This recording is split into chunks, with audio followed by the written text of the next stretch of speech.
Bismillahirrahmanirrahim. Assalamualaikum warahmatullahi wabarakatuh.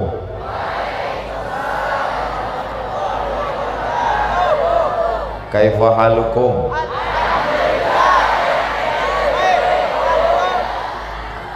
Akaltum? Fahimtum? Alhamdulillah. Tadi ketika Kiai nanya, hal tuhibbuna Ustadz Abdul Somad, saya khawatir. Yang saya khawatirkan keluar jawabannya mau jawab hub aja atau hub banget ya.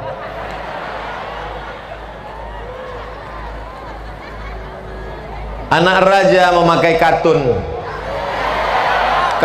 hadiah dari Pak John. Saya tak bisa lagi membuat pantun karena terkejut mendengar mercon. Memang indah si kain katun. Katun dibeli dari Cikini. Saya tidak lagi berpantun karena sudah dihabiskan Kiai Ahmad Fauzi Tijani. Itu sekedar menjawab saja, karena kata orang Melayu, pantun mesti dijawab. Apapun yang terjadi, semuanya kita katakan alhamdulillahi rabbil alamin. Kullu amrin zibalin, semua amal yang baik, walam yubda bihamdillah, kalau tidak dimulai dengan pujian kepada Allah, fahuwa aqta, maka amal itu putus, tak bisa dibawa sebagai bekal menghadap Allah Subhanahu wa ta'ala.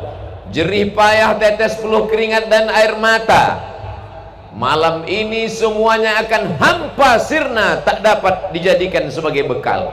Maka kita awali dengan alhamdulillahi rabbil alamin. Setiap majlis akan menjadi majlis antanajifah, bangkai, busuk, berbau kalau tidak disebut namanya. Maka kita pun menyebut namanya dalam untayan salawat. Allahumma salli ala sayyidina Muhammad wa ala ali sayyidina Muhammad. Ada seorang ulama namanya Kiai Khotib. Kiai Khotib memberi nama anaknya, nama yang paling baik adalah nama yang dinisbatkan kepada Nabi Muhammad sallallahu alaihi wasallam. Maka lengkap dengan nama Nabi beserta gelarnya, anak itu diberi namanya Muhammad Amin. Lalu kemudian Muhammad Amin melaksanakan ibadah haji ke tanah suci Makkah, pulang pada tahun 1920, dipanggil dengan gelar baru, permata dalam bahasa Arab, disebut dengan Jauhari. Lalu kemudian beliau punya anak laki-laki. Anak laki-laki itu diberi nama lagi sesuai dengan nama orang paling mulia, dan mengambil barakah dari seorang mursyid tariqat dari Maghribi. Maka diberi nama anak itu dengan nama Muhammad Tijani. Lalu kemudian beliau punya anak lagi laki-laki. Anak laki-laki itu diberi nama Ahmad Fauzi Tijani, Kiai Haji Doktor. Itu yang duduk di sebelah kanan saya itu. Lalu kemudian beliau punya anak, Kiai Khotib punya anak laki-laki namanya Muhammad Amin, nama lain Kiai Jauhari. Punya anak lagi laki-laki diberi nama, kalau mau kasih nama 3, nama Nabi Muhammad SAW, nabi-nabi selain Nabi Muhammad SAW, atau nama yang dinisbatkan kepada Allah, Abdullah, Abdurrahman, Abdurrahim, Abdus Somad. Kalau tadi sudah dipakai nama Muhammad, maka anak ini dipakai nama Nabi yang satu lagi, yaitu Nabi Idris. Dan Kiai Idris Jauhari punya anak laki-laki, itulah dia Kiai Haji Dr. Ghazi Mubarak. Itulah yang duduk di sebelah kiri saya. Adapun kiai-kiai guru-guru kita yang lain tak dapat saya sebutkan namanya karena saya tak ingat. Tapi saya yakin dan percaya mereka pasti mengingat saya. Ketika mereka nanti masuk ke dalam surga, mereka akan bertanya kepada malaikat, "Hai malaikat, di mana Ustadz Somad berada?" Dan malaikat menjawab, dia berada di ruang VVIP. Amin. mengaminkan doa saya sebetulnya. Bayangkan 9.000 santri mendoakan, ditambah jamaah, ditambah jin-jin qorin yang ikut, ditambah malaikat kiraman katibin. Maka begitu serentak mereka mengatakan amin, maka terbuka pintu-pintu langit. Pintu langit terbuka, walaupun pintu Australia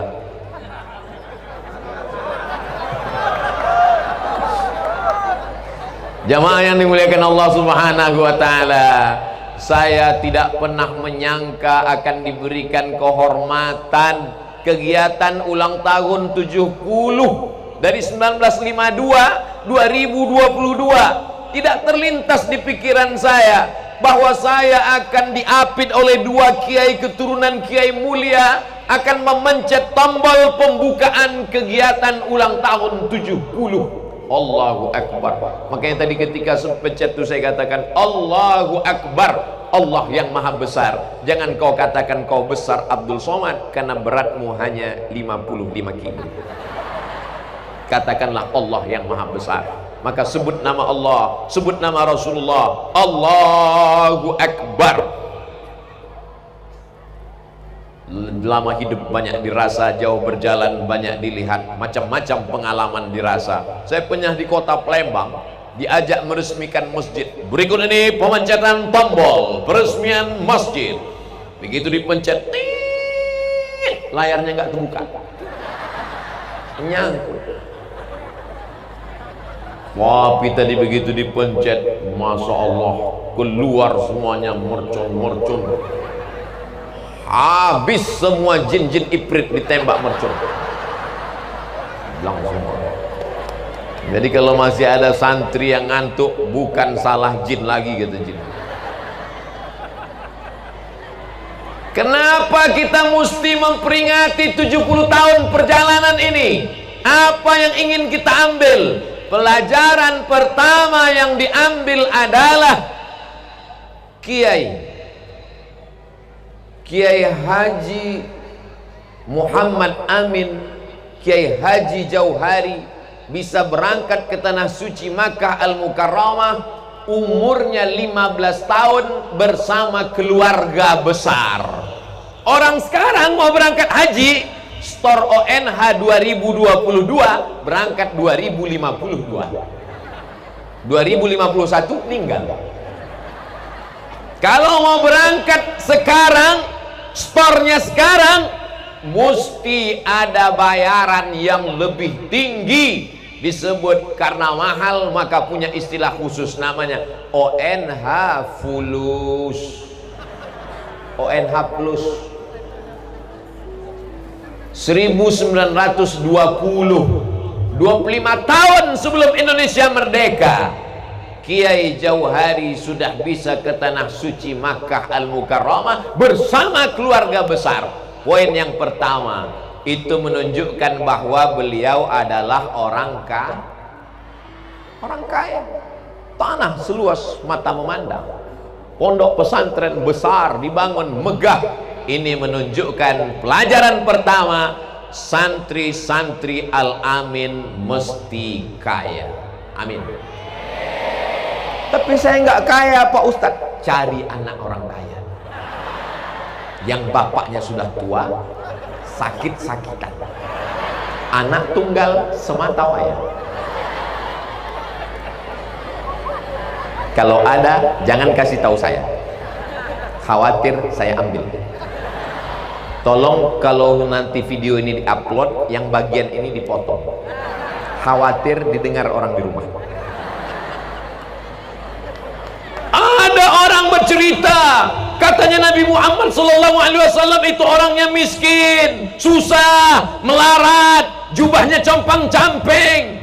Itu bukan Nabi Muhammad SAW yang ku kenal. Lalu yang kau ceritakan itu siapa? Muhammad tukang ayam. Mohon maaf kalau kebetulan ceritanya ada yang sama. Nabi Muhammad SAW itu kaya apa miskin?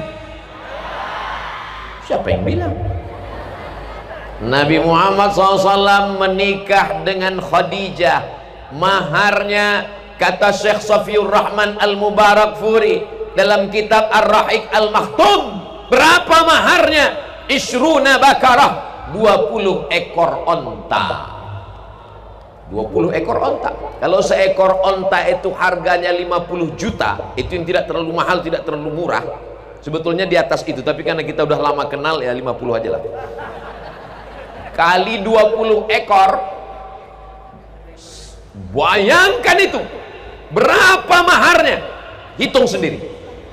Tapi saya takut juga kedatangan saya kali ini ke Pulau Madura ini menyebabkan rusaknya harga mahar. Bisa-bisa nanti efek ceramah ini besok-besok anak muda unjuk rasa, Abdul Somad janganlah lagi datang ke Pulau Madura. Kenapa? Merusak harga mahar. Anak-anak muda unjuk rasa, turunkan harga mahar, turunkan harga mahar. Tema kita adalah tentang Nabi Muhammad SAW adalah orang yang kaya. Jadi kalau dia menikah maharnya setelah dihitung-hitung oleh Dr. Syafi'i Antonio dalam ensiklopedia sirah, ternyata mahar Nabi SAW menikah dengan Sayyidatuna Ummul Mukminin Khadijah lebih dari 1 miliar. Bayangkan itu. Kira-kira kalau ada orang menikah maharnya 1 miliar, orang kaya apa orang miskin? Kaya. Yang miskin itu siapa? Umat Nabi Muhammad, seperangkat alat sholat dan kitab suci Al-Quran. Yang lebih parah lagi, kupinang kau dengan bismillah. Ilaha illallah. Nasibmu nah. Tapi Nabi Muhammad SAW itu miskin Pak Ustadz, susah melarat setelah dia jadi Nabi. La taqillu an khamsina alfi dinarin zahabiyyin. Ketika terjadi perang Badar Al-Kubra pada hari Jumat tahun kedua Hijrah 17 Ramadan, diabadikan dalam Al-Quran, Yaumal Furqan, Yaumal Taqal Jam'an, bertemu dua pasukan dan menang umat Islam. Hasil rampasan perang namanya ghanimah. La taqillu an khamsin, 50 alfi dinarin, 50.000 keping uang dinar. Zaman Nabi tak ada uang kertas, uang perak namanya dirham, uang dinar namanya emas, namanya dinar. Satu kepingnya 4,25 gram. Jadi kalau 1 gram itu 1 juta, sekarang harga emas 1 juta sekian, tapi karena kita udah lama bersahabat 1 juta aja lah. Maka 4,25 itu sebenarnya 4.250.000, tapi karena mumpung diskon ulang tahun 70 Al-Amin, jadi 1 keping itu 4 juta. Kalau 1 keping uang dinar 4 juta kali 50.000 keping, berapakah hasil harta rampasan perang Badar layak untuk soal CPNS 2023? Jadi kalau saudara-saudara kita yang duduk di Badan Kepegawaian Negara BKN, tolong buatkan soal-soal CPNS yang ada hitung-hitungannya, yang terkait dengan ada nilai sejarahnya. Jika Nabi Muhammad SAW pada perang Badar mendapatkan harta rampasan perang 50.000 keping uang dinar, 1 dinarnya adalah 4,25 gram, 1 gramnya adalah 1 juta, berapakah harta rampasan perang bergizi, berkualitas, ada nilai agamanya? Setuju? Jangan seperti saya waktu ikut CPNS dulu. Tono, Tini, dan Tony menjaga warnet. Tini dan Tony tidak bisa jaga satu masa karena pernah pacaran. Tono jaga di waktu malam karena pagi kuliah. Tini menjaga di waktu pagi karena sore ada kerja lain. Jam-jam berapa saja mereka bisa kerja sama? Apa ini? Kita lama-lama belajar kuliah, pesantren 6 tahun, pengabdian 4 tahun S1, S2 2 tahun, tambah S3. Begitu pulang, pertanyaannya kita sangka berkualitas. Begitu dilihat, Tono, Tini, dan Tony. Apa-apaan ini? Jadi kalau ada orang mengatakan Nabi Muhammad SAW itu miskin, Nabi sudah lama meninggal dunia, lalu kemudian siapa yang melanjutkannya? Al-ulama warathatul anbiya. Maka kalau Nabi Muhammad kaya, penerus Nabi juga kaya. Tapi ingat, Nabi tidak miskin, Nabi hidup bersahaja. Nabi hidup bersahaja, Nabi hidup sederhana. Itulah yang diamalkan oleh Kiai Muhammad Amin, Kiai Jauhari. Ketika orang mengatakan, Kiai kok nggak renovasi rumah, Kiai kok nggak bangun rumah yang megah, Kiai kok nggak bangun rumah yang besar, jawabnya simple sederhana, nanti kalau rumahku terlalu bagus, aku susah bangun sholat tahajud. Berapa banyak orang bangunnya kesiangan. Kenapa? Karena AC-nya terlalu dingin. Yang lebih parah, rumahnya jelek, nggak tahajud. Dunia melarat, akhirat neraka jahanam. Nggak tahajud kan nggak masuk neraka, Pak Ustadz. Sudahlah nggak punya dunia, nggak punya harta, mabuk, pakai narkoba, ngutang. Istrinya masak nasi, hilang. Kok nggak matang-matang ini nasi? Dilihat, rupanya tabung gas sudah hilang. Diambil suami, beli narkoba. Nauzubillah. Mudah-mudahan semua anak-anakku dapat suami yang soleh-soleh. Dia tidak jauh, hanya di balik dinding ini. Masya Allah, tabarakallah. Nabi SAW menunjukkan kesederhanaan ketika dia dapat 50.000 keping uang dinar, uang emas. Lalu kemudian datang Sayyidatuna Fatimah Az-Zahra. Apa kata Sayyidatuna Fatimah? Kami di rumah susah ya Rasulullah. Sayyidina Ali bukan orang yang kaya. Aku tidak sanggup membuat adonan tepung gandum. Aku tidak sanggup menimba air. Tolong berikan pembantu, belikan uang emas. Apa kata Nabi SAW? Wahai Fatimah, sebelum tidur malam bertasbihlah 33 kali. Subhanallah, subhanallah, subhanallah, subhanallah. Alhamdulillah 33 kali. Alhamdulillah, alhamdulillah. Allahu Akbar 33 kali. Enggak nyambung. Minta pembantu, minta tukang timba air, minta uang, malah dikasih subhanallah walhamdulillah wala ilaha illallah wallahu akbar. Apa maknanya? Walaupun badanmu lelah menimba air, membuat adonan tepung gandum, tapi kalau hatimu tenang karena berzikir, insya Allah lelahmu hilang.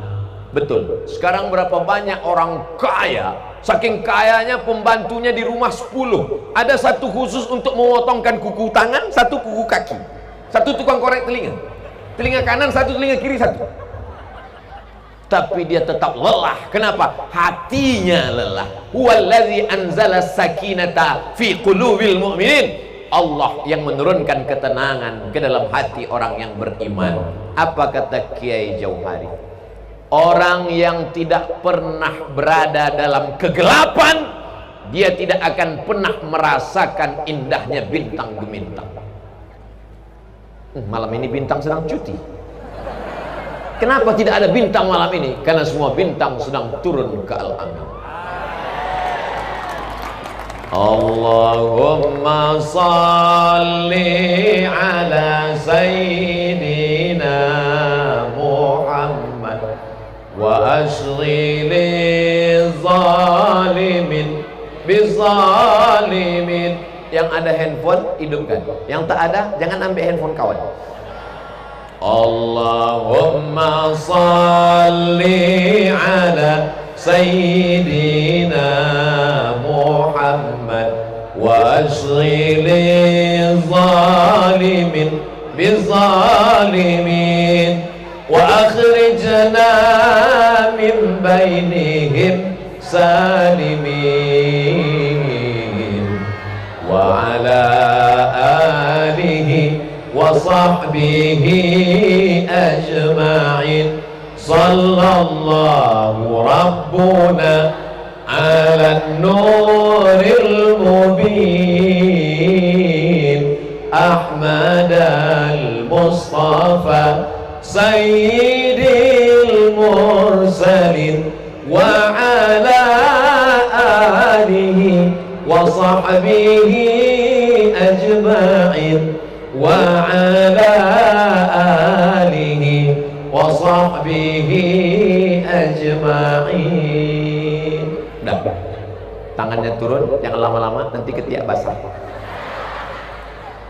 Bintang gemintang malam ini tak tampak lagi di angkasa, tak muncul di langit, karena semuanya turun ke Al-Amin, ikut berbahagia dalam pembukaan acara 70 tahun pesantren Al-Amin Prenduan. Allahu Akbar. Orang tidak akan merasakan nikmatnya bintang gemintang kalau dia tidak pernah merasakan gelapnya malam. Mau dihidupkan senter, senternya tidak ada. Senternya ada, baterainya habis. Baterainya ada, tangannya luka. Akhirnya bagaimana dia tahu arah timur dan barat? Dia memandang ke atas, ada bintang gemintang. Apa makna ucapan Kiai? Orang tidak merasakan nikmatnya harta kalau dia tidak merasakan sulitnya mencari tetes peluh keringat air mata, hidup dengan penderitaan. Ini pelajaran dari Kiai, bahwa beliau kaya raya, uangnya banyak, tapi hidup sederhana, dan hartanya itu dipakai untuk menolong agama Allah. Apa yang terjadi? Hari ini 70 tahun sudah, kita masih tetap dapat menikmati ilmunya, barokahnya, sampai hari kiamat tetap mengalir kepada mereka, insya Allah. Amin. Nampaknya Abdul Somad sedang ceramah di Al-Amin, tapi yang menyaksikan tausiah malam ini melalui streaming langsung ataupun melalui rekaman yang akan diupload di channel Ustadz Abdul Somad Official, subscribe, like, share, and comment. Hai orang kaya raya, kalau kau mati hartamu akan tinggal. Hai orang yang kebunnya luas, tanahnya sejauh mata memandang, kau akan mati sampai masanya, dan hartamu tinggal menjadi warisan. Tapi ada harta yang tidak akan dibagikan kepada ahli waris. La yubau, tak bisa diperjualbelikan. Wala yuhabu, tak akan bisa dihibahkan. Wala yurasu, tak akan bisa diwariskan. Mana dia? Yang kau wakafkan untuk menjadi wasilah menolong agama Allah Subhanahu wa ta'ala. Mana dia? Kita sedang berada di tanah yang penuh dengan barokah itu, insya Allah. Amin ya rabbal alamin. Mudah-mudahan semua anak-anakku jadi anak-anak yang kaya raya, yang selama ini bercita-cita jadi orang miskin, mudah-mudahan berubah. Kok cita-citanya jadi apa? Aku cita-citanya ingin menjadi pengemis. Hah? Pengemis apa? Pengemis cinta. Ilaha illallah. Kalau ada orang seperti ini, tangkap, masukkan ke kolam garam, biar jadi ikan asin dia sekalian. Bagaimana kalau umat Islam meninggalkan dunia ini? Politiknya ditinggalkan, bisnisnya ditinggalkan. Ini kerjaan Belanda, karena Belanda mengatakan, tanahmu kami yang urus, kami akan tanam karet, kami akan tanam sawit, kami akan tanam tembakau, kamu tinggal berzikir saja. Kehadiran Kiai Muhammad Amin, Kiai Jauhari membantah bahwa orang tasawuf tidak mementingkan dunia. Ini banyak orang sekarang mengejek. Apa itu tasawuf? Tasawuf hanya zikir, la ilaha illallah, la ilaha illallah, la ilaha illallah, mati. Beliau mengamalkan Allahumma salli ala Sayyidina Muhammad wa ala ali Sayyidina Muhammad al-Fatihi lima ughliq wal khatim lima sabaq nasiril haqqi bil haqq wal hadi ila siratikal mustaqim wa ala alihi haqqa qadrihi wa miqdarihi al-azim, bersana sampai kepada Sidi Ahmad At-Tijani di Maroko, sampai ke Pulau Madura. Beliau mengamalkan itu, tapi beliau tidak meninggalkan dunia. Laisa bi khairikum man taraka dunyahu li akhiratihi. Orang yang baik bukan meninggalkan dunia untuk akhirat, wala akhiratahu li dunyahu. Orang yang baik bukan meninggalkan akhirat untuk dunia. Liyusiba minhuma jami'an, dapat dua-duanya sesuai dengan doa yang diajarkan Allah dalam Al-Qur'an. Rabbana atina fid dunya hasanah wa fil akhirati hasanah wa qina azabannar. Nanti ketika ulang tahun 70 pada puncaknya, semua alumni-alumni akan berkumpul dan bertemu. Mereka saling bertanya, ente sekarang apa bisnisnya? Ya nanam karet lah. Berapa hektar? Cukup lah untuk 77 keturunan. Ente nanam apa? Saya tanam sawit. Berapa banyak? Ya sejauh mata memandang. Itu teman kita kok kaya sekali, kelihatannya nggak ada ternak apa-apa. Oh, dia ternak yang lain. Ternak apa? Ternak tuyul. Haram. Tidak boleh berhubungan dengan yang tidak diridhoi Allah Subhanahu wa taala. Naha Rasulullah sallallahu alaihi wasallam an thamanil kalbi. Nabi melarang harga jual beli anjing. Wa mahril baghi, hasil prostitusi. Wa hulwanil kahin, dan upah dari perdukunan. Mana tahu ada yang sudah menjadi anggota ID, Ikatan Dukun-Dukun Indonesia. Nauzubillah. Yang halal-halal saja. Kulu, makanlah min thayyibat, yang baik-baik. Tiba-tiba alumni pada kumpul semua di ulang tahun yang ke-70, puncak acara nanti insyaallah. Amin. Yang satu datang naik mobil megah, mewah, mahal, tapi berkecil hati kawan-kawan. Kenapa? Dari bunyi klaksonnya, kredit, kredit, kredit. Tiba-tiba ada satu yang datang bawa angkot. Itu siapa? Itu teman kita, alumni Al-Amin. Iya. Kamu kok bawa angkot? Aku memang bawa angkot, tapi semua angkot yang ada di pulau ini punya aku. Tadi nggak ada yang tepuk tangan. Begitu bilang dia punya angkot satu pulau, semuanya setuju.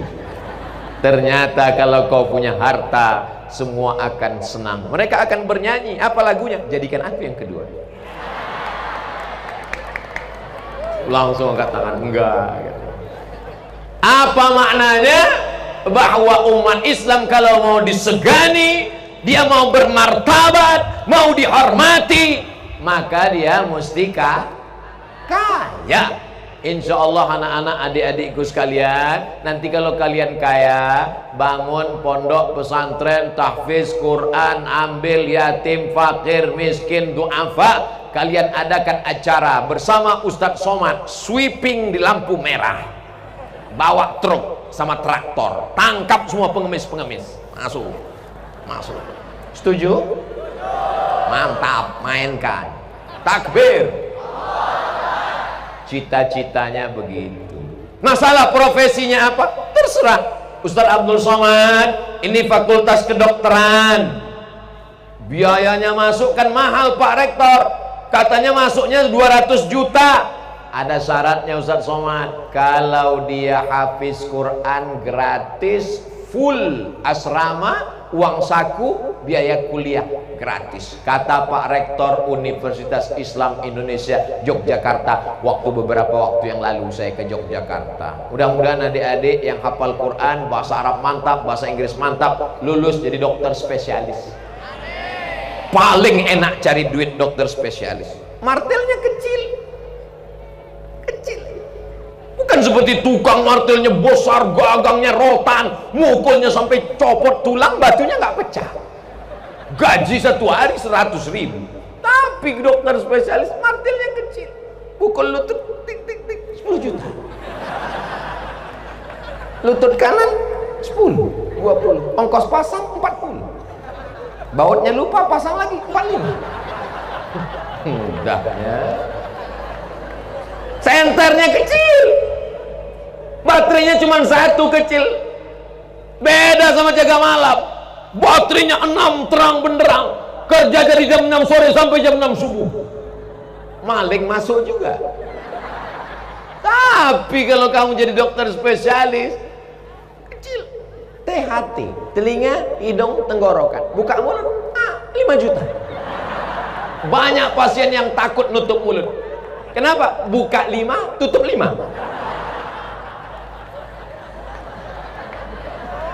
Baru saya paham kenapa kalau anak-anak ditanya mau jadi apa, mau jadi dokter, mau jadi apa, mau jadi polisi, mau jadi apa, mau jadi dokter lagi. Belum ada ditanya mau jadi apa, jadi ustadz. Enggak, kenapa? Takut kena usir kan? Enggak semua. Jadi ustadz ini berat, biar aku aja. Apapun profesimu, kau mau jadi pengacara, lawyer, advokat, Advokat itu pengacara, bukan yang hijau-hijau pakai itu bukan. Advokat itu gajinya per jam, per menit, per detik. Itu hanya cara wasilah untuk mencari rezeki Allah Subhanahu wa taala. Tapi tujuannya adalah kau jadi dokter spesialis, kau jadi pengacara, kau jadi polisi, kau jadi tentara, kau akan menolong agama Allah. Allahu Akbar. Ustadz Abdul Somad beberapa hari yang lalu update status. Sebentar ya, buka handphonenya dulu. Nama IG-nya Ustadz Abdul Somad Official. Yang belum follow silakan. Banyak sekali Abdul Somad ini, banyak sekali Pak Ustadz. Ada Abdul Somad, ada Abdul Somad, Abdul Somad. Yang mana? Itu yang follow-nya 6,5 juta. Itu coba lihat di iklan yang ke 13 Mei, penerimaan bintara khusus santri dan lintas agama. Prioritas. Saya disuruh upload, Ustaz Abdul Somad ada kabar gembira. Masya Allah tabarakallah, langsung saya share. Sudah 43.219 yang suka. Berapa yang lulus? Nggak tahu. Bayangkan, masjid-masjid selama ini kosong. Kenapa masjid kosong? Masyarakat nggak semangat ke masjid. Hayya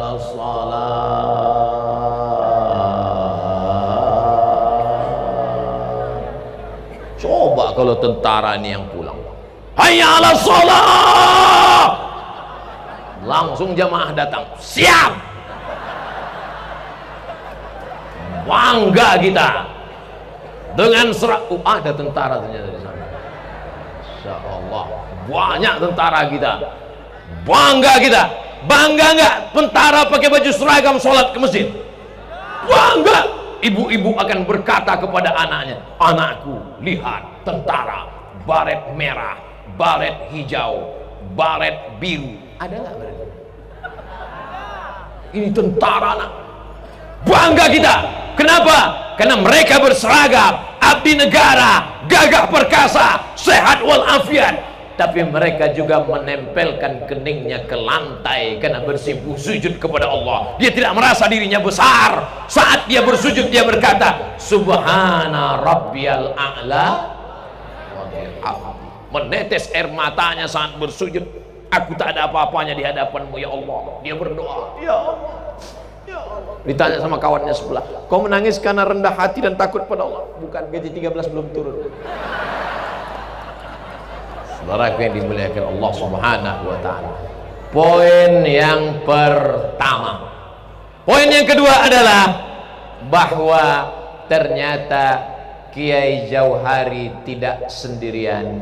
Beliau bersahabat dekat dengan Kiai Haji Imam Zarkashi, salah satu pendiri pondok pesantren Darussalam Gontor. Saya kebetulan dulu belajar di pesantren di Medan. Buku bahasa Arabnya, kamusnya disusun oleh Kiai Haji Imam Zarkashi. Ketika mereka bersahabat dekat, pertemanan persahabatan mereka bukan hanya sekedar berkawan bersahabat, tapi juga ada buahnya. Buahnya adalah mendirikan pesantren. Sekarang banyak orang bersahabat berteman, nggak jelas kemana arahnya. Maka setelah ini tanya, kita ini kan udah lama berteman, iya, mau dibawa kemana hubungan kita? Kalau hanya sekedar teman tertawa, maka sesungguhnya lebih baiklah berteman dengan handphone. Teman adalah yang bisa menunjukkan kita kepada jalan yang benar. Akhirnya pertemanan mereka, persahabatan mereka, berdirilah pondok pesantren. Ini kawan-kawan, ada yang mungkin punya kelebihan harta, ada yang punya kelebihan ilmu, ada yang punya bapaknya pejabat, ada yang orang tuanya diberikan amanah kekuasaan, maka berteman kalian, bersahabat kalian, tapi buah dari persahabatan itu adalah berdirinya pondok pesantren. Pondok pesantren mesti diperbanyak di seluruh Nusantara. Supaya apa? Karena benteng terakhir pertahanan bangsa kita dari serangan narkoba, dari serangan ganja, dari serangan LGBT, dari serangan aliran sesat, ateis, komunis, agnostik, liberal, sekuler. Tidak ada yang dapat menyelamatkan anak kita selain pondok pesantren. Ustaz Somad menyepelekan anak-anak sekolah yang tidak di pesantren. Masuk jam 8 pagi, pulang jam 12 sore, habis itu dibawa kawannya cabut, pacaran, main ke mall, jalan-jalan, minumannya disuntik dari bawah pakai alat buat ngantuk, maaf, perangsang. Akhirnya terjadilah apa yang terjadi. Nauzubillah, nauzubillah. Makanya yang dapat menyelamatkan anak kita pondok pesantren. Tapi pesantren mahal Pak Ustadz. Siapa bilang pesantren mahal? Kalau kalian mau melihat pesantren tidak mahal tapi tidak murahan, datanglah ke Al-Amin Perenduan. Jamaah yang dimuliakan Allah SWT dimanapun berada, inilah yang lagi masih bisa. Siapa di Indonesia, di dunia ini yang bisa menyelamatkan anaknya dari mulai bangun tidur sampai tidur malam? Hanya satu lembaga pendidikan di dunia yang bisa menyelamatkan orang dari bangun tidur sampai tidur lagi, itu adalah pondok pesantren. Karena kiai melihat santrinya sudah tidur, baru dia tidur, dan kiai lebih dulu bangun daripada santrinya. Cara berjalannya, cara makannya, cara pakai sarungnya. Ini saya nih kalau mengikut aturan pondok ini udah kena tulis jasus, sudah kena masuk Kismut Taklim ini. Ini mestinya masuk ke dalam. Cara ngikatnya udah betul. Apa maknanya? Dari mulai peci, nggak boleh pakai baju kaos, pakai kemeja masuk ke dalam, sarungnya mesti rapi, sorbannya mesti rapi, rambutnya mesti rapi. Diatur di pondok pesantren. Jaga pertemanan, persahabatan, karena buah mangga yang bagus-bagus akan ikut busuk karena dekat dengan mangga yang busuk. Mangga aja bisa busuk, apalagi kamu. Boleh untuk update status besok pagi, jangan sekarang, nanti statusnya sama semua. Mangga satu tangkai ada 10, ada yang busuk satu. Bukan yang satu itu jadi baik karena 9, yang 9 itu jadi busuk karena satu. Maka hati-hati dengan pergaulan. Ini banyak orang sekarang bergaul seenaknya saja. Saya termasuk orang yang pilih-pilih bergaul dengan teman. Kenapa? Karena pengalaman di pesantren dulu berteman dengan orang yang tidak baik ini, oh efeknya luar biasa. Nggak usahlah saya ceritakan. Nanti kebetulan kalau mereka dengar ceramah ini dia tersinggung. Aku tuh gua banget gitu. Jamaah, adik-adik yang dimuliakan Allah Subhanahu wa taala. Rajulani, dua orang, tahabba fillah, berkasih sayang karena Allah.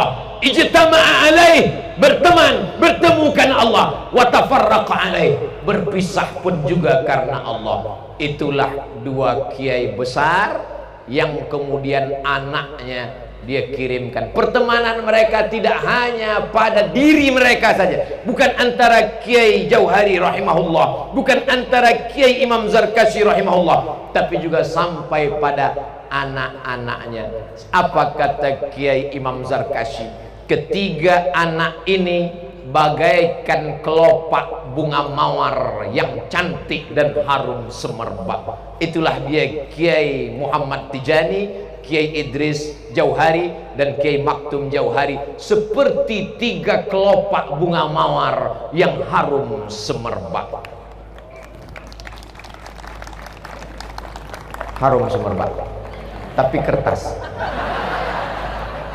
Sekarang bunga mawar kalau yang asli kita letakkan busuk, tidak efektif, mubazir. Itu makanya mesti dibuat bunga yang dari plastik. Akhirnya banyak juga perempuan sekarang ingin tidak busuk, akhirnya wajahnya diisi. Tidak ada di Al-Amin. Itu hanya ada di planet Mars dan Venus. Berapa banyak orang bersahabat karena kepentingan, karena sama-sama di bisnisnya habis, permusuhan. Berteman karena politiknya tumbang, bermusuhan. Tapi kalau bersahabat karena Allah, apa yang terjadi? Sampai kepada anaknya, sampai kepada cucunya, dan tidak hanya sekedar anaknya dikirim, tapi juga anaknya menikah, dan hasil pernikahan antara anak para ulama akan melahirkan para alim-alim ulama. Kenapa? Karena darah yang baik akan ketemu dengan darah yang baik. Ada salah seorang laki-laki namanya Mubarak. Dia ditugaskan untuk menjaga kebun kurma seorang hakim di negeri Marwa. Hakim Marwa bertanya kepada laki-laki yang menjaga kebun anggur, "Wahai Mubarak, ya tuan, tolong ambilkan aku anggur." Dipetikkan anggur, asam. Petikkan satu lagi, dipetik lagi, asam juga. Petikkan lagi. Lama-lama Hakim Marwa marah. "Kamu sudah jaga ini kebun selama 1 bulan, kenapa tidak tahu di mana kebun anggur yang manis? Kenapa asam tiga-tiganya?" Apa jawab Mubarak? "Tuan menugaskan aku menjaga kebun, bukan mencicipi kebun."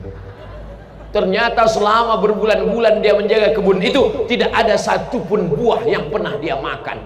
Akhirnya terpukau Hakim Marwa. Lalu apa kata dia? "Aku belum pernah ketemu orang sejujur kamu, maka aku akan berikan engkau hadiah." "Apa itu tuan?"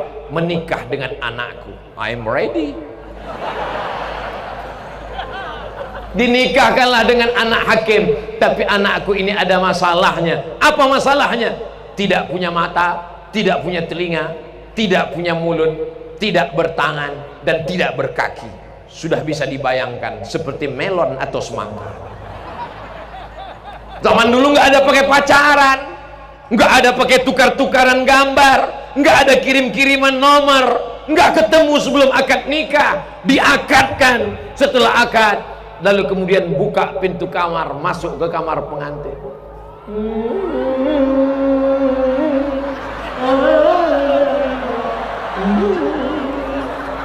Kira-kira begitulah soundtracknya. Begitu lihat, dia terkejut. "Wow, amazing." Kata bapakmu, "Kamu tidak punya mata." "Karena mataku tidak pernah melihat yang haram kecuali kamu, hai abang halal." Katanya, "Kamu nggak pernah punya telinga."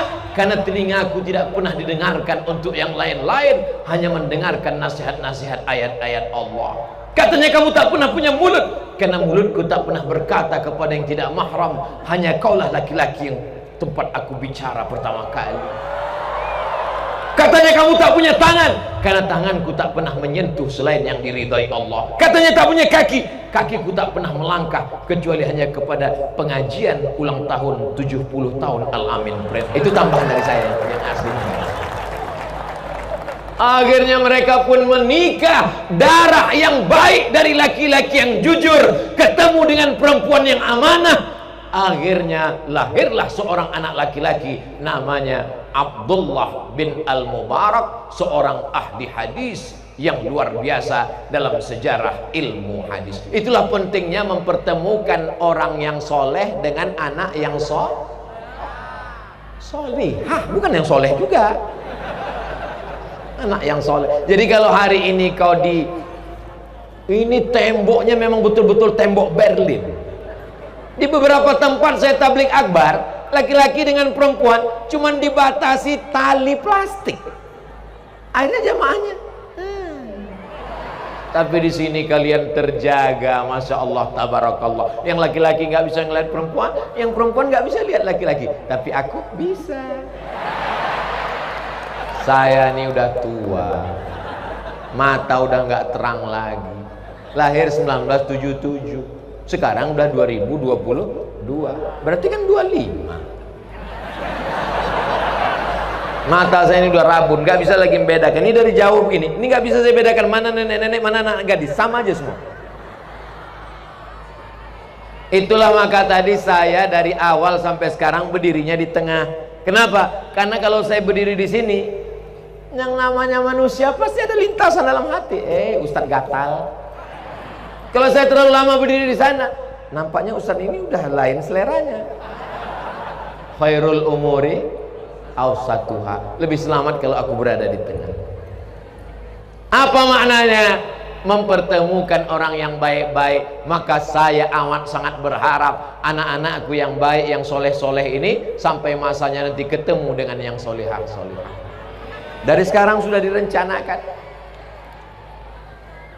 Masya Allah, angkat tangan mereka semua. Nanti insya Allah, aku tak pernah mencarimu, kamu tak pernah mencari aku, Allah mempertemukan kita. Apa kata dia? So sweet.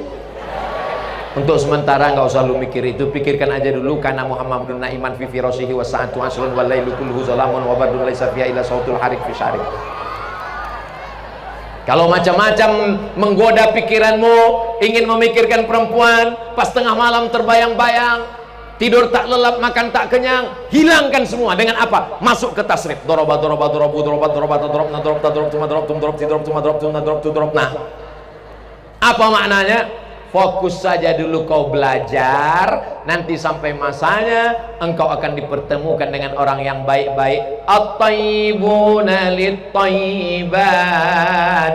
Yang baik-baik ini akan bertemu dengan yang baik, dipertemukan dalam majelis yang baik, maka lahirlah keturunan yang baik-baik. Itu dilakukan oleh kiai-kiai zaman dulu. Ini sekarang banyak saya ketemu jamaah. Saya Pak Ustadz, anak saya sudah saya sekolahkan, sudah S1, sudah S2, sudah S3, masalah jodoh cari sendiri. Oh nggak bisa, Beb. Kenapa? Karena anak-anak kita belum tentu secerdas pengalaman hidupnya, belum tentu secerdas dia di bangku kuliah.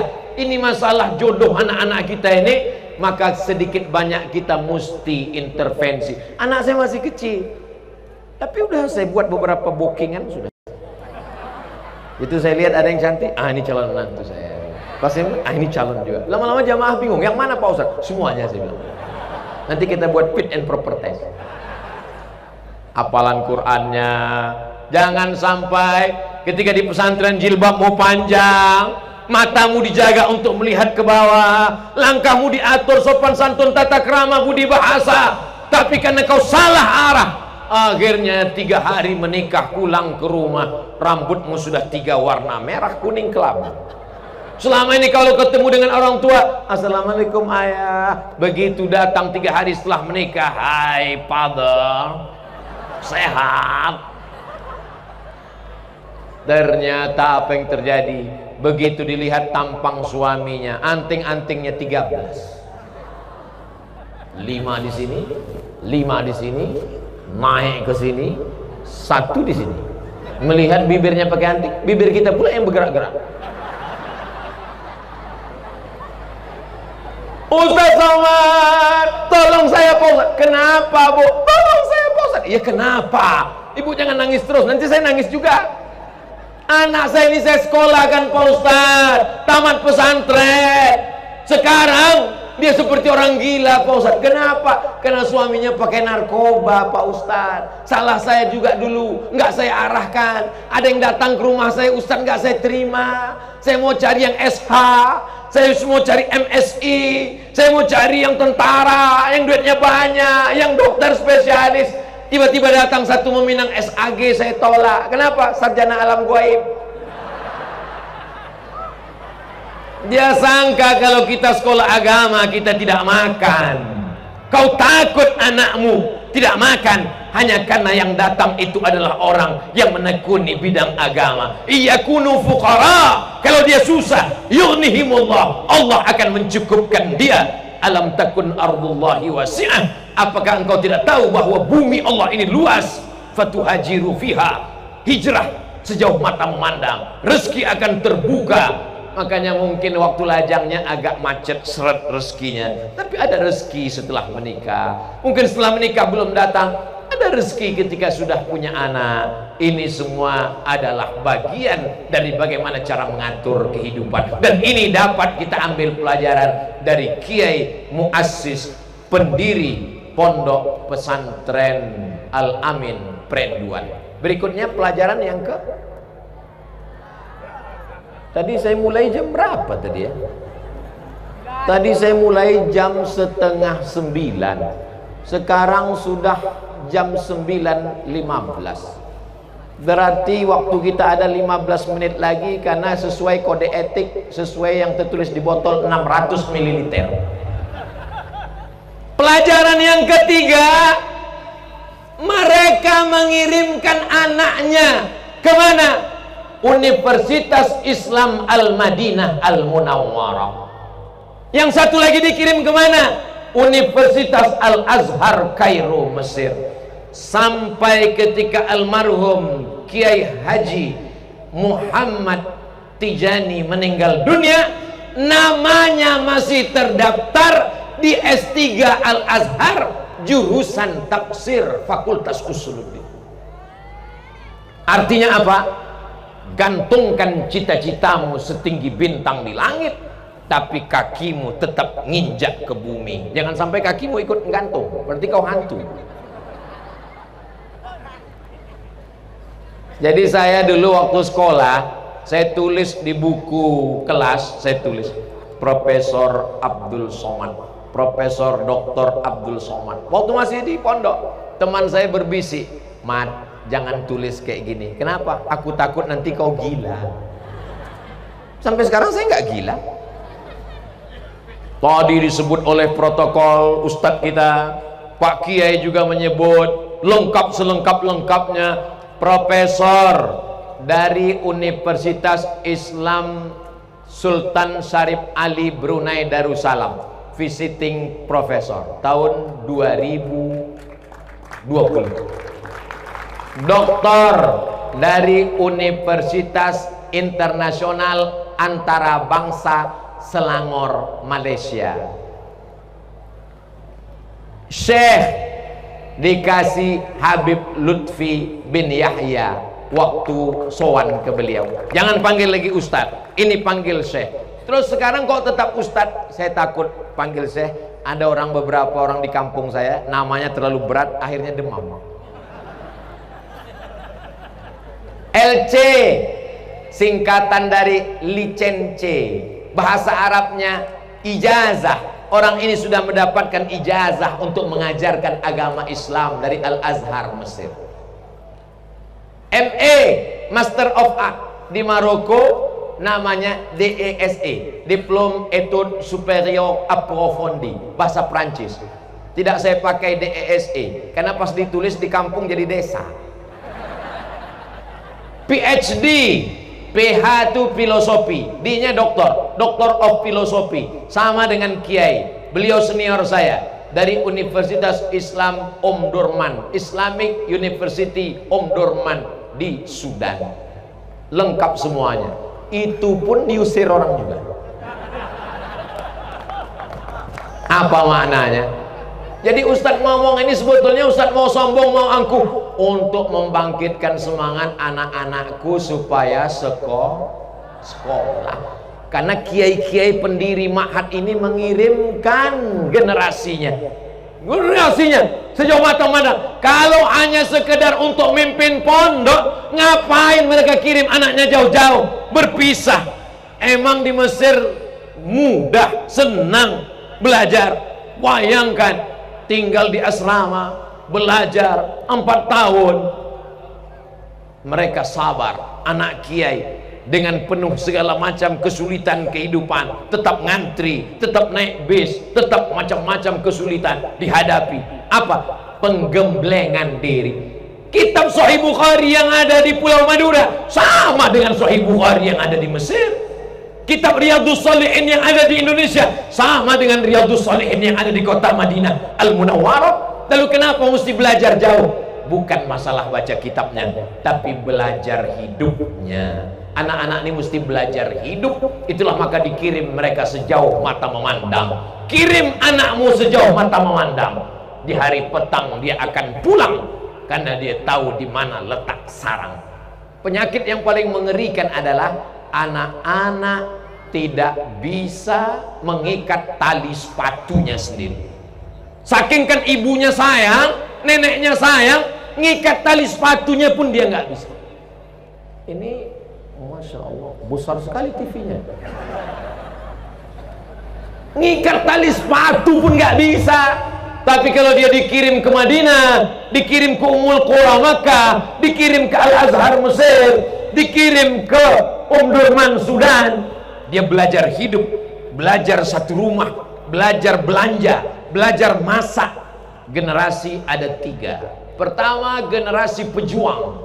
Yang kedua, generasi penikmat. Yang ketiga, generasi penghancur. Jangan biarkan generasi kita menjadi penikmat. Itulah kalau ada di antara adik-adik sekalian, bapaknya mampu, ibunya mampu. Kenapa aku dikirim ke pesantren? Kenapa aku mesti belajar ke Mesir? Karena mereka sayang dengan kamu. Mereka tidak ingin kamu menjadi generasi penikmat yang akan berubah menjadi generasi penghancur. Berapa banyak pondok pesantren hancur? Kenapa? Kehilangan kader. Karena anak-anak pendiri tidak pernah digembleng dengan pendidikan yang luar biasa. Ini pelajaran ketiga yang diambil dari kiai-kiai pendiri Al-Amin. Pelajaran yang keempat. Sampai berapa nih Pak Ustadz? Sampai 5 saja. Kenapa? Rukun Islam 5. Nanti kalau ada yang nyampaikan 6, rukun iman 6. Kalau ada yang menyampaikan 7, karena tawaf 7 kali. Kalau ada yang mengatakan 8, nggak tahu. Pelajaran yang keempat adalah bahwa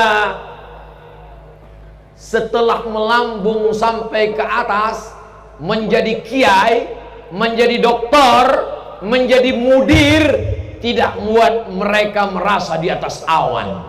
Mereka adalah orang-orang yang merendahkan dirinya. Kalau tidak dijelaskan ke saya tadi, ini adalah kiai sepuh kita, ini adalah mudir kuliatil muallimin, ini adalah pengasuh, saya tak tahu. Pakaiannya sama, kokonya sama, sarungnya sama. Kiai di tengah kesibukannya sempat menyempatkan diri waktu untuk terbang ke Surabaya. Dari Surabaya ngantar lagi kemari. Selama di Surabaya kenalan dengan orang, dengan entengnya nanya, nama bapak siapa? Nama saya ini. Boleh minta nomornya Pak? Dalam hati saya, ngapain minta nomor? Merendahkan diri, merendahkan hati. Ini yang paling sulit sekarang. Saya melihat dengan mata kepala saya sendiri. Insya Allah kerendahan, ketawaduan ini menular juga ke anak-anakku sekalian, insya Allah. Amin. Ustaz Somad ngomong tawadu, ngomong rendah hati, tapi bajunya bagus, kain sarungnya mahal. Hadiah dari sponsor yang tadi dibacakan satu persatu. Ustaz Somad ngomong katanya mesti rendah hati, dia sendiri berdiri di atas membelakangi kiai-kiai. Saya sudah izin tadi kan, sebelum saya izin dulu, izin kiai, silakan kata mereka. Habis itu 10 jari saya angkat, 11 sama kepala saya. Mereka bilang iya, oke, jalan. Seandainya pas saya angkat tadi mereka bilang enggak, katanya paksa saya ngomong ceramah begini. Artinya apa? Kita mesti menjaga akhlak. Makanya Nabi Muhammad SAW tidak dipuji Allah. Hai Muhammad SAW yang kakinya bengkak karena sholat malamnya panjang. Hai Muhammad SAW yang keningnya hitam karena sujudnya lama. Nah, tapi apa kata Allah? Wa innaka la'ala khuluqin azim. Akhlak, budi pekerti. Begitu bersalaman dengan kiai-kiai, dengan sahabat-sahabat dari Iqbal, alumni-alumni Al-Amin yang jauh titelnya lebih tinggi, ilmunya lebih banyak, semua mereka menundukkan kepala. Melihat mereka menundukkan kepala, saya tundukkan pula kepala saya. Mereka mau cium tangan saya cium pula tangan mereka. Akhirnya kepala kami belagak. Jangan ketika ada orang yang lebih tinggi darimu, usianya, ilmunya, engkau dengan bangga angkuh sombong. Karena sesungguhnya kesombongan adalah la yadkhulul jannata, tak masuk surga, man kana fi qalbihi, siapa yang dalam hatinya mithqala habbatin min khardalin min kibrin, ada sombong sebesar biji sawi. Saya tidak belajar tentang tawaduk dari buku, tapi di Al-Amin saya belajar dari kiai-kiainya. Sebelum kemari saya sudah bertemu dengan para ulama, kiai-kiai sepuh, orang-orang yang lebih kita dahulukan keilmuan mereka, tentang hafalan mereka. tapi kita tertawan karena ketawaduan mereka. Mudah-mudahan kita sampai anak cucu kita tawadu insyaallah. Amin. Pak Ustadz tuh teman saya tawadu, Pak Ustadz. Kalau Ustadz ceramah dia memandang ke bawah terus, itu bukan tawadu, ngantuk. Pak Ustadz tuh teman saya tawadu, Pak Ustadz. Tawadu gimana? Dia kalau acara ngapal apa itu kata dia nggak mau banyak-banyak, nanti aku sombong. Itu bukan tawadu, itu malas. Tawadu adalah setelah berprestasi. Tawadu adalah setelah hafalannya banyak. Tawadu adalah setelah sekolahnya berhasil. Tawadu adalah setelah kaya raya. Tapi kemudian dia merendahkan dirinya karena dia merasa bahwa ini semuanya datang dari Allah. Ketika ditanya, ini punya engkau? Ini prestasi engkau? Dia berkata, la haula wala quwata illa billah. Itu setelah berhasil. Jangan lari dari pondok. Kamu sekarang gimana? La haula wala quwata illa billah. Ini namanya mazhabnya Jabariyah. Jabr, terpaksa. Bukan Ahlus Sunnah wal Jamaah. Ahlus Sunnah wal Jamaah itu ahlul ikhtiar, mesti ada usaha. Adapun mereka ini tidak mau berusaha sama sekali. Ketika ditanya, kenapa nggak naik kelas, kenapa nggak berprestasi, kenapa nggak lulus, serahkan semuanya pada Allah. Kalau kebetulan suami ibu ada orang model seperti ini, jangan marah, jangan kelahi. Besok kalau ditanya, kamu nggak kerja, kamu nggak ngurus usaha kita, kamu nggak nyari nafkah, dia bilang serahkan aja sama Allah. Ibu diam aja. Nanti kebetulan jam 12 azan zuhur, dia lapar, dia nanya, "Ma, makan siang mana?" Serahkan sama Allah, Bang. Allah akan memberikan rezekimu ketika engkau bertawakal seperti seekor burung. Lau tawakkaltum 'alallah haqqa tawakkulih. Kalau kau benar-benar bertawakal kepada Allah seperti tawakalnya seekor burung, la razaqakum kama ruziqat thair. Kamu akan diberi rezeki seperti seekor burung. Bagaimana? Taghdu khimasan, terbang dari sarang dalam keadaan perut kosong, wa taruhu bitanan, pulang dalam keadaan perut kenyang. Burung tidak pernah berpikir nanti kalau aku terbang dapat makan atau enggak ya. Padahal cara dia mencari makan cuma dua, satu dengan paruhnya, satu dengan tangannya, satu dengan cekernya, satu dengan kakinya. Sampai hari ini belum ada burung yang cari makan pakai akun Instagram.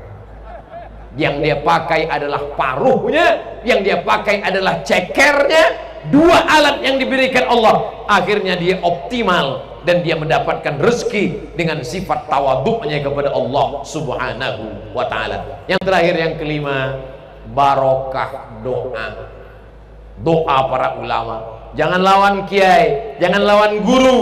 Ilmu kita mungkin biasa-biasa saja, tapi ada keajaiban doa. Itulah makanya sebelum membaca kitab-kitab, menghadiahkan pahalanya kepada Kiai Khotib, untuk Kiai Muhammad Amin Jauhari, untuk Kiai anak-anak beliau, Kiai Muhammad Tijani, Kiai Idris Jauhari, Kiai Maktum Jauhari, untuk para orang-orang soleh, guru-guru yang tak dapat disebutkan satu persatu, untuk mereka semua. Al-Fatihah. A'udzubillahi minasyaitonirrajim. Bismillahirrahmanirrahim. Alhamdulillahirabbil alamin. Arrahmanirrahim. Maliki yaumiddin. Iyyaka na'budu wa iyyaka nasta'in. Ihdinas siratal mustaqim. Siratal ladzina an'amta 'alaihim ghairil maghdubi 'alaihim waladdallin. Amin. Apa kata Syekh Muhammad Sa'id Ramadan Al-Buti ketika beliau mengajarkan kitab Hikam karya Imam Ibnu Athaillah As-Sakandari? Ada kalimat hikam itu yang sulit aku fahami, tak bisa aku selesaikan. Tapi begitu kubacakan Al-Fatihah kepada Imam Ibnu Athaillah As-Sakandari, tiba-tiba ilham datang. Inilah barokah guru. Makanya jangan pernah melawan guru. Ada orang yang ilmunya banyak tapi barokahnya tidak ada. Makanya kadang kita heran, ngajinya mungkin 5-10 menit, tapi bacaan Al-Fatihah untuk fulan, untuk fulan, untuk fulan, bertawassul. Ya ayyuhalladzina amanu taqullah, takutlah engkau kepada Allah, wabtaghu ilaihil wasilah, bertawassul kepada Allah. Saya yakin dan percaya bisa mengumpulkan sebanyak 9.000 santri dengan orang-orang berbagai macam latar belakang pendidikan. Kita bisa berkumpul malam ini adalah barokah dari para kiai-kiai yang tulus ikhlas itu, insya Allah. Amin. Tapi mereka kan udah ninggal Pak Ustadz. Orang meninggal itu kan putus amalnya Pak Ustadz. Mereka kan nggak bisa beramal lagi Pak Ustadz. Waktu Nabi Muhammad sallallahu alaihi wasallam Isra Mi'raj, Nabi naik atas burak, lalu beliau memandang ke bawah. Dia lihat Nabi Musa sedang sholat dalam kuburnya. Nabi bertanya kepada Jibril, "Hai Jibril, itu siapa?" Kata Jibril, "Itu adalah Musa sedang sholat." Pertanyaannya, waktu itu Nabi Musa sudah meninggal atau masih hidup? Sudah meninggal. Ketika Nabi Muhammad SAW sampai ke Baitul Maqdis, dia jadi imam. Dia pandang ke belakang, Nabi Ibrahim jadi makmum. Nabi-nabi yang lain jadi makmum. Itulah yang dibaca dalam tarhim. Assalatu wassalamu alaika ya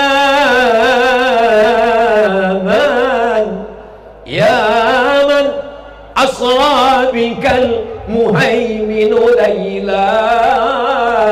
Pada malam itu diperjalankan, wa antal imam, engkau menjadi imam.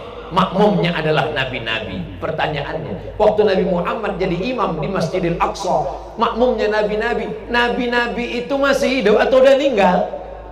Sudah meninggal. Kecuali Nabi Idris, kecuali Nabi Isa alaihissalam, barrafa'ullah, itu belum mati, belum meninggal, nanti akan turun sekali lagi. Tapi Nabi Musa, Nabi Ibrahim sudah meninggal, lalu mereka beribadah. Lalu bagaimana dengan hadis iza matal, Sahih Muslim, iza matal insan, kalau manusia mati inqata'a, putus. Yang putus itu apa? Dijelaskan oleh Syekh Yusuf dalam kitab Al-Adil Al-Mausu'ah Al-Yusufiyah fi Adillatis Sufiyah. Yang putus itu adalah amal taklifi. Amal taklifi, amal mukallaf. Wajib sholat, setelah meninggal nggak wajib sholat. Wajib puasa, setelah meninggal nggak wajib puasa. Wajib zakat, setelah meninggal nggak wajib zakat. Makanya kalau ada orang nggak mau wajib-wajib, maka syaratnya mesti Jadi yang dimaksud putus amalnya, putus amal taklifi. Adapun wali-wali Allah, kiai-kiai yang soleh-soleh, mereka tidak pernah putus beramal. Mereka tidak wajib sholat, mereka tidak wajib puasa, mereka tidak wajib zakat, tapi mereka tetap berdoa dan mereka bisa mendoakan kita. Maka dalam tafsir Ibnu Katsir, dalam ayat wa qul i'malu fasayarallahu amalakum wa rasuluhu wal mu'minun. I'malu, beramallah, berbuat baiklah, yang akan melihat amal kamu. Fasayarallah, Allah, wa rasuluhu, Rasulullah, wal mu'minun, orang beriman. Apa tafsirnya? Allah melihat amal kita, ya. Rasulullah melihat kita.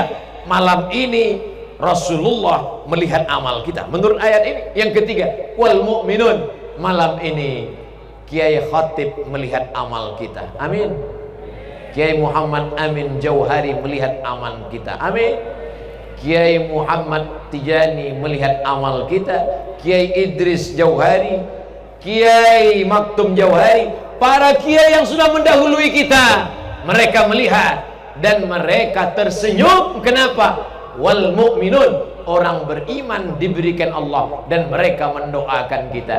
Kalaulah doa tidak terkabul dari orang sudah meninggal, maka batallah hadis mengucapkan salam kepada Rasulullah. Assalamu alayka ya Rasulullah, assalamu alayka ya Nabi Allah, assalamu alayka ya Habib Allah, assalamu alayka ya khairah khalqillah. Oh, itu kan Nabi Pak Ustaz, itu kan Nabi. Selangkah setelah Nabi, assalamu alayka ya khalifata Rasulillah, assalamu alayka ya Abi Bakrin Siddiq. Dia bukan Nabi. Selangkah di depan, assalamu alayka ya amiral mu'minin, assalamu alayka ya sayyidana Umar ibn al-Khattab. Dia bukan Nabi. Batallah hadis tentang ucapan di depan makam kubur. Wahai Aisyah, ibu Aisyah, kalau kamu lewat di depan makam Baqi, jangan lupa ucapkan salam. Assalamualaikum ya ala diyar minal mu'minin wa inna insyaallah bikum lahiqun yarhamullahu al-mustaqdimina wal mustakhirin, nas'alullah lana wa lakumul afiyah. Mereka membalas, mereka menjawab waalaikumsalam, hanya saja kita tidak mendengar. Artinya apa? Mereka mendoakan kita, Begitu juga lah kiai-kiai mendoakan kita kalau kita kirimkan Al-Fatihah. Makanya kata Imam Nawawi, wa in khatimul Quran, kalau kamu mampu membacakan sekhatam Quran. Anak-anak santri yang hafiz Al-Quran, satu hari baca 2 juz, 1 bulan dia khatam 2 kali, dihadiahkannya pahalanya untuk kiai. Untuk kiai mendoakan. Kenapa? Karena salam saja pun berbalas, apalagi bacaan 2 juz sehari. Kalau cuma 2 juz, saya 3 juz Pak Ustadz, juz pokat, juz lemon, juz mangga, mengalir pahalanya. Makanya salam itu ada 3. Salam yang pertama wajib dijawab. Salam saya pertama tadi, Assalamualaikum warahmatullahi wabarakatuh. Salam yang kedua nggak boleh dijawab. Salam imam waktu sholat, Assalamualaikum warahmatullahi wabarakatuh, dijawab Waalaikumsalam. Salam yang ketiga, mereka menjawab tapi kita tidak ingin mendengar jawabannya. Ketika lewat di jalan tengah malam, lewat kuburan, Assalamualaikum ya ahlal kubur, mereka jawab, kita nggak ingin dengar jawabannya, karena sampai mereka jawab kita dengar Waalaikumsalam, pingsan kita langsung.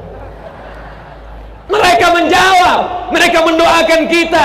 3 doa mereka. Apa kata mereka? Waalaikumsalam, selamat engkau sampai tujuan. Warahmatullah, rahmat Allah tercurah untukmu. Wabarakatuh, barokah hidupmu, barokah hartamu, barokah ilmumu, barokah keluargamu, barokah anakmu, barokah duniamu, barokah akhiratmu. 5 pelajaran. Nanti kalau ada yang nanya, siapa tausiah tadi malam pembukaan program acara milad 70 tahun pesantren Al-Amin Perenduan?